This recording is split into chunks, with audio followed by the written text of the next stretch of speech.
Hello friends, today we are taking de Broglie's wave equation and in this topic dual nature of light or radiation. Some phenomena as diffraction, interference and polarization यानी polarisation हुआ, diffraction हुआ और interference हुआ, ये जो कुछ events है, कुछ फिनोमिनॉन्स है, ये फिनोमिनॉन जो है हम इनको वेव नेचर के बेस पर एक्सप्लेन करते हैं और कुछ जो इफेक्ट है या फिनोमिनॉन्स है जैसे कॉम्पटन इफेक्ट हुआ, फोटो इलेक्ट्रिक इफेक्ट हुआ, ये जो इवेंट्स है इनको हम जो पार्टिकल ऑफ नेचर के बेस पर एक्सप्लेन करते हैं। तो यहाँ क्योंकि ये जो इवेंट है, कुछ जो फिनोमिनन्स है, यानी कुछ को हम क्वांटम थ्योरी ऑफ फोटोन से एक्सप्लेन करते हैं और कुछ को हम वेव नेचर के बेस पे। तो उस केस में हमारे पास में हम ये कह सकते हैं कि जो लाइट और रेडिएशन जो है इनको हम दो तरह की नेचर के रूप में मान सकते हैं, इसीलिए इसको हम कहते हैं ड्यूअल नेचर ऑफ लाइट और रेडिएशन। तो यहां देखें, हम सबसे पहले लेते हैं by Planck's quantum theory of the light, the energy of a photon is given as E equal to H nu, यानी उस फोटोन की जो एनर्जी है वो E equal to H nu से दी जाएगी, जहां H प्लॉक कांस्टेंट है और न्यू जो है frequency of radiation. And next Einstein का जो मास एनर्जी रिलेशन है वो E equal to mc square से दिया जाता है। ये जो एनर्जी है ये उसी फोटोन से एसोसिएट होती है, तो इस वजह से हम दोनों ही एनर्जी को अगर हम इक्विलाइज करें तो H nu equal to mc square and nu equal to c on lambda होता है nu equal to c on lambda, where c is the velocity of light and lambda is the wavelength of radiation. Then lambda equal to, इससे हमारे पास lambda find हो जाएगा, तो lambda equal to h upon mc, इसमें एक c से एक c cancel, तो lambda equal to h upon mc equal to h upon p, mc equal to p।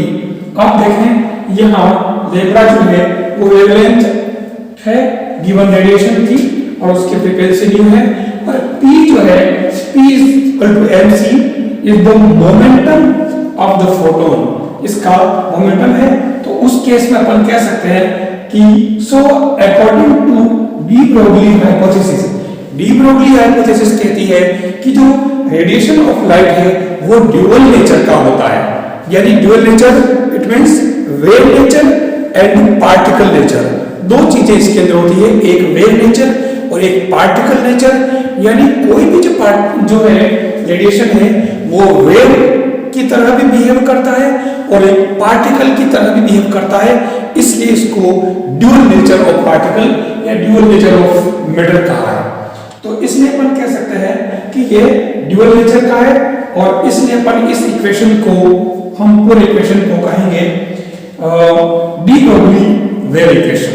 ये हमारे पास में मेन इक्वेशन आ गया, यानी डी ब्रोगली इक्वेशन जो है ये इंडिकेट करता है कि वेव और लाइट जो है, कोई भी लाइट है या रेडिएशन है वो ड्यूअल नेचर का होता है, ये हमारे de Broglie wave equation show करता है।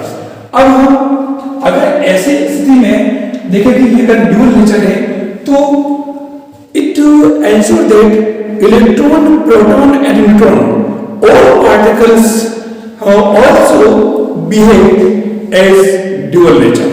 तो ये इलेक्ट्रॉन, प्रोटॉन और न्यूट्रॉन पर भी डी ब्रोगली वेव इक्वेशन जो है वो इस पर फैक्ट होगी। तो हम इलेक्ट्रॉन के लिए ये डी ब्रोगली वेवलेंथ फाइंड करते हैं। आप देखें कि kinetic energy is gained by the electron electron थी वो k equal to half mv²। ये 11th क्लास में पीछे अपन प्रीवियस में लर्न कर चुके हैं।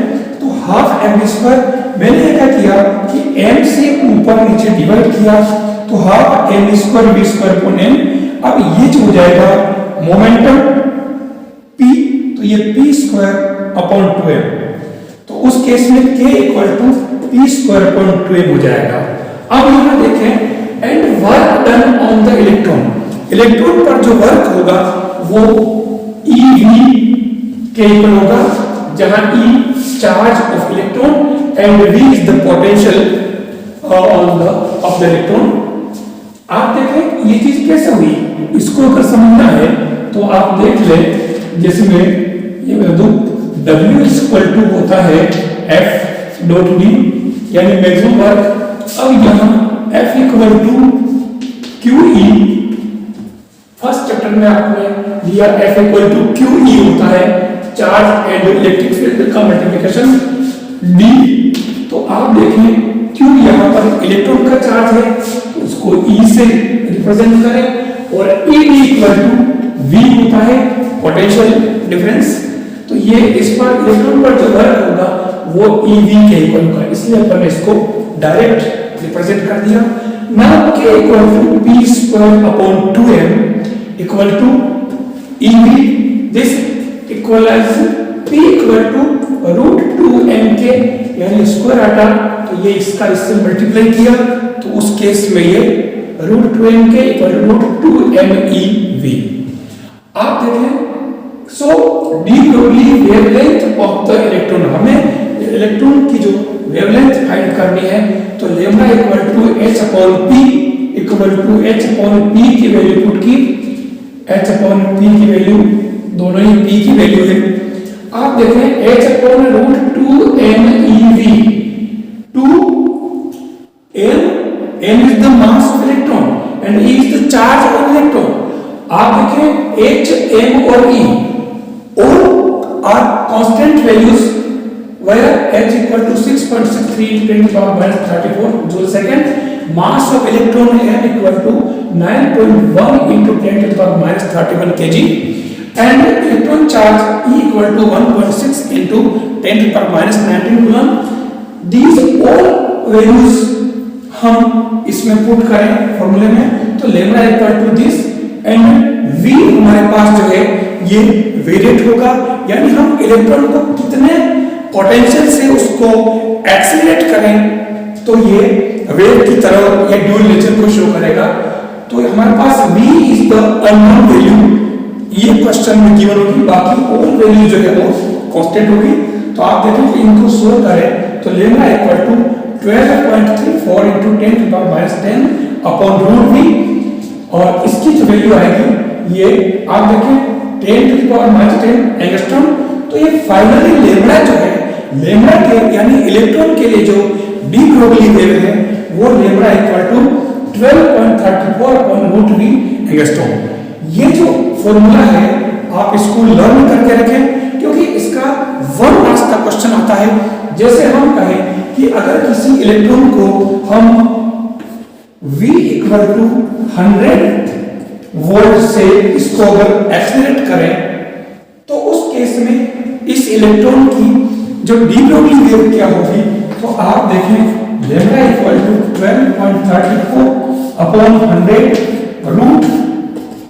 √एंगस्ट्रॉम, तो ये हो जाएगा 12.34 upon 10 angstrom, it means 1.234 angstrom. ये जो इसकी लेम्डा आ जाएगी वेवलेंथ।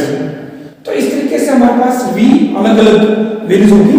तो ये जो टॉपिक है हमारा इंपॉर्टेंट भी है, और लेम्डा इलेक्ट्रॉन के लिए जो लेम्डा है आप इसे बिल्कुल लर्न करके रखें ताकि एग्जाम में भी आपके लिए काफी सुविधा हो। तो ये इस तरीके से हमने इलेक्ट्रॉन के लिए ड्यूल नेचर देखा, यानी डी ब्रोगली वेवलेंथ फाइंड